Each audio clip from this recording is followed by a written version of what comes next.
Olá, esse é o canal Mapas Mentais com Shirley, com muitos mapas mentais sobre economia para entender melhor e memorizar.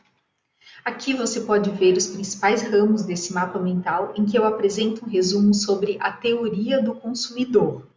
Esse vídeo será dividido em duas partes. Essa é a parte 1 e já convido você para assistir depois a parte 2, ok? Eu deixarei o link na descrição desse vídeo.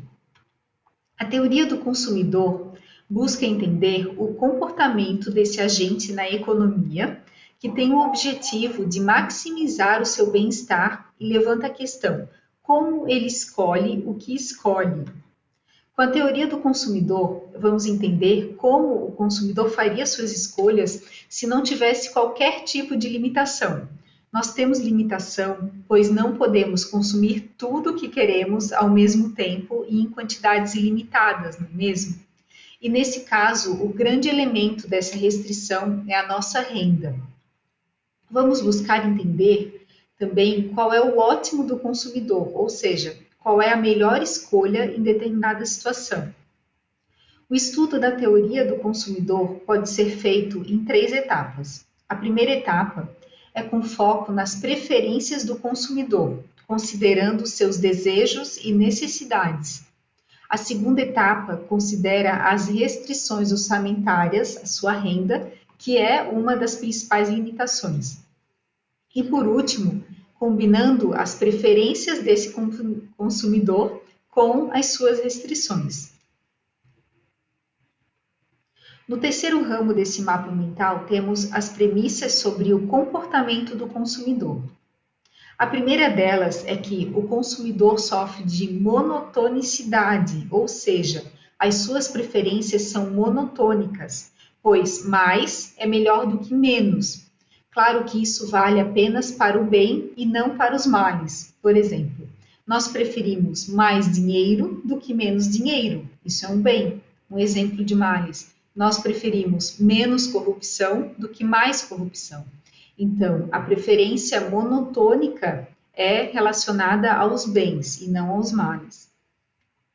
A segunda premissa é de que o consumidor sofre de completude, ou seja, suas preferências são completas, pois ele é capaz de ordenar as suas preferências. Por exemplo, tem 3 cestas de produtos, a cesta A, B e C. Assim, as coloca em ordem de preferência, e isso é chamado de utilidade ordinal. O consumidor sofre de transitividade, ou seja, suas preferências são transitivas.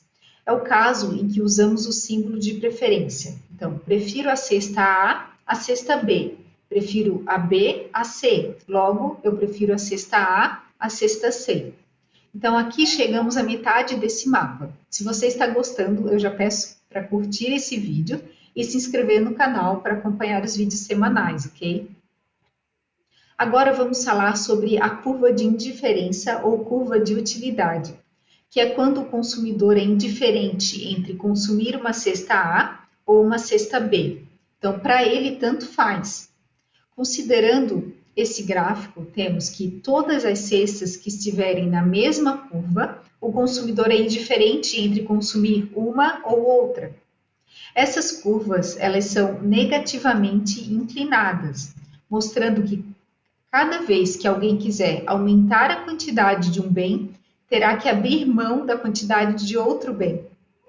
Essas curvas também são consideradas convexas em relação à origem, mostrando que todas as vezes que você abre mão de uma determinada quantidade de um bem para consumir mais unidade do outro bem, você vai se saturando desse outro bem. E menos unidades você quer abrir mão para consumir unidade adicional de outro bem. É o que apresenta esse gráfico. Então, a curva de indiferença é traçada de tal modo que, se o consumidor tivesse que escolher um desses pontos, ele não saberia qual preferir, pois para ele não haveria diferença entre as combinações oferecidas. Agora vamos entender o mapa de indiferença. O mapa de indiferença é um conjunto de curvas de indiferença que descrevem as preferências de uma pessoa com relação a todas as combinações de duas mercadorias. O consumidor ele vai escolher sempre a curva de utilidade ou cesta de mercado que estiver mais acima e mais à direita. Duas curvas de indiferença não podem se cruzar em nenhuma hipótese, porque se elas pudessem se interceptar, o consumidor deveria ser indiferente entre cestas e curvas diferentes.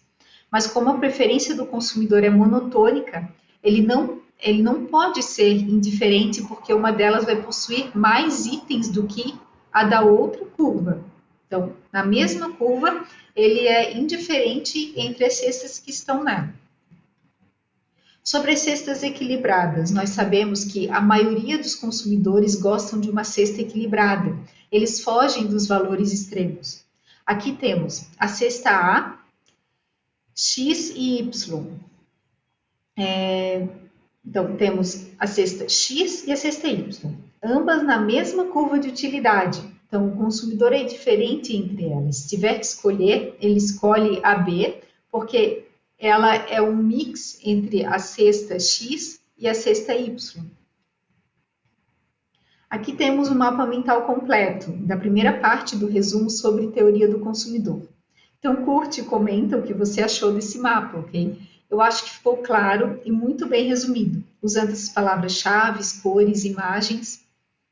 Eu deixo a fonte que usei para criar esse resumo na descrição desse vídeo e também os links das redes sociais para você continuar me acompanhando. Até mais e bom uso de mapas para você!